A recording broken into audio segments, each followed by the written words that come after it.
就它是一个不负责任、视野很狭隘的讲法。就严谨的讲呢，他们就在瞎讲。当然哈，你要比较客观的说，其实澳洲每一个城市的租赁法它都有偏袒房东、都有偏袒租客的地方。你比如我们再来讲讲昆州啊，昆州现在觉得最恶心的有2点，第一点是租客想养宠物，房东14天不回复，他默认就可以养了。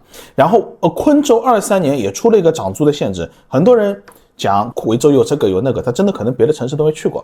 就昆州的租赁，我们今年一做，我立刻就发现问题了，这有些地方比维州都困难。那今天呢，我就这里打住，全是再讲上去都是负能量的东西了，我就不多说了。但是对吧，看在房子给我赚了这么多钱的份上，所以我还是你看面带微笑的。那我的背景比较国际哈，就很多国家也都待过，然后又去英国念的 MBA， 所以说我的视野可能会比较宏观一点。那我会对比澳洲跟别的国家，然后在澳洲这个国家里面，我也会对比几个州。那我接下去呢还会发一条内容，就是把澳洲的这个租赁法的严格程度放在全球的背景下对比，你看看它跟英国对比怎么样，跟欧洲、德国这些发达国家对比怎么样，跟新西兰比怎么样，跟日本比，跟中国比怎么样。那到时候呢，我会说得更细。总的来讲呢，就是如果你只活在澳洲这个一个小小的世界里面，你会觉得这地方的租赁法，或者说你跟建筑有关，很多地方是比较恶心的，对吧？还有跟 council 打交道，很多东西是他说了算。但其实你跳出澳洲，你去对比一下英国、德国，对吧？你会发现你在澳洲做房东呢，还是比较幸福的。我下一个视频